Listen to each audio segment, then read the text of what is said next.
上はないということです。警視庁はトラックの30代の運転手を過失運転傷害の疑いでその場で逮捕しましたが、怪我の治療のため釈放しました。調べに対し、メーターを見るのに気を取られて前をよく見ていなかったなどと話しているということで、警視庁が詳しい状況を調べています。首都圏で相次いでいる一連の強盗事件のうち、おととい千葉県市川市で起きた事件で強盗傷害の疑いで逮捕された容疑者が、前日に千葉県白井市で起きた強盗傷害事件にも関わったと供述していることが捜査関係者への取材で分かりました。おととい未明に千葉県市川市の住宅で起きた事件では、いずれも自称で横浜市旭区の内装工高梨健吾容疑者21歳が強盗傷害などの疑いで逮捕され、今日検察に送られました。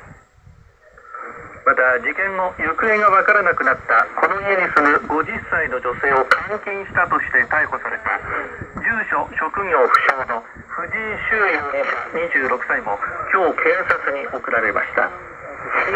調べに対して高梨容疑者は容疑を認めていて、捜査関係者によりますと、今月16日に起きた白井市の強盗傷害事件にも関わったと供述しているということです。また闇バイトに応募して強盗に加担したが嫌になったという趣旨の供述もしているということです。一方、藤井容疑者も市川市の事件のほか、横浜市青葉区の強盗殺人事件や千葉県船橋市の強盗傷害事件にも関わった疑いがあるということです。逮捕された2人が他に関わったとみられる事件が違うため、警察は指示役が実行役を入れ替えながら指示を出していた疑いがあるとみて、一連の事件との関連を詳しく調べています。気象情報です。大雨注意報は新潟県糸魚川。こちらは NHK ワールドラジオ日本 NHK の国際放送です。次の短波での日本語放送は日本時間の午前0時からです。午前0時からの日本語放送は東南アジア向けの 11.815MHz です。繰り返します。午前0時からの日本語放送は東南アジア向けの 11.815MHz です。こちらは NHK ワールドラジオ日本 NHK の国際放送です。AI のアナウンスでお伝えしました。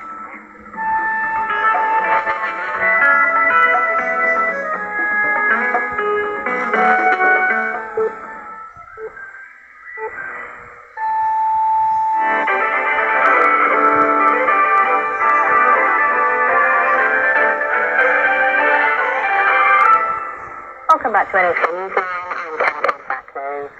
Ukrainian Foreign Minister Andrei Sybiha has accused Russia of escalating its invasion of Ukraine by involving North Korea on what he calls a war party scale. He reiterated calls for support from Western countries to end the invasion.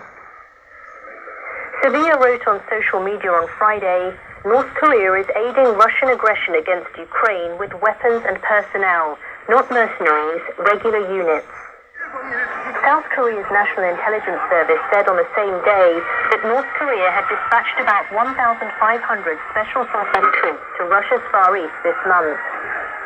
It also said it believes the soldiers will be deployed in Ukraine after undergoing training by the Russian military. Meanwhile, NATO Secretary General Mark Rutte told reporters he cannot confirm if North Korean soldiers are engaged in the war effort at this moment. In new developments, South Korea's National Intelligence Service says it has identified what it says is a North Korean missile engineer at a Russian missile launch in eastern Ukraine.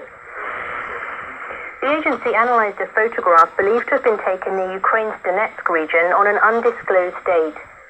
It says it thinks the location is a launch site for North Korean-made short-range ballistic missiles.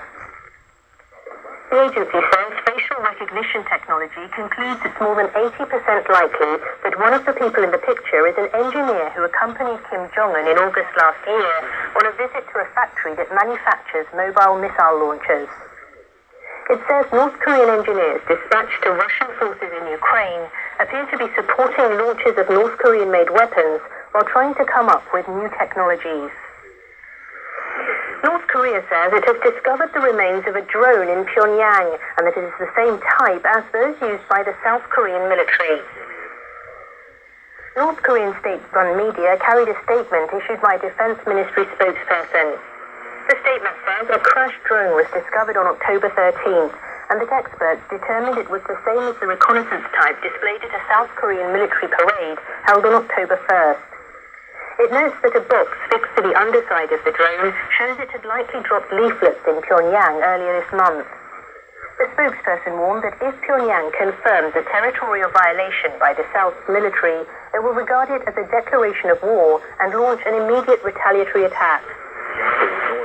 South Korea's defense ministry commented on Saturday on the North's statement, saying there's no value in confirming or refuting the country's unilateral claims. British Foreign Secretary David Lammy has made his first visit to China since the Labour Party took power.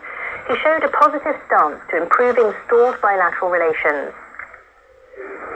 Lammy held talks with Chinese Foreign Minister Wang Yi in Beijing on Friday. The Labour Party took power for the first time in 14 years in July. It says it plans to take a stable and pragmatic approach to Beijing. It criticizes the former conservative government for being inconsistent over China. Neither have an interest in escalation or greater development. We hold special obligations to the global community to show the world that diplomacy can and does work. Lammy said Britain will seek cooperation with China in such fields as climate and trade, while the Chinese side emphasized boosting bilateral ties. The world today is facing unprecedented challenges, and competition among major powers should not be the backdrop of this era. He put forward the concept of progressive realism, which we believe has positive significance. The British government stressed the Foreign Secretary also raised issues such as Hong Kong, where crackdowns on freedom of speech are intensifying, and human rights in the Xinjiang Uyghur Autonomous Region.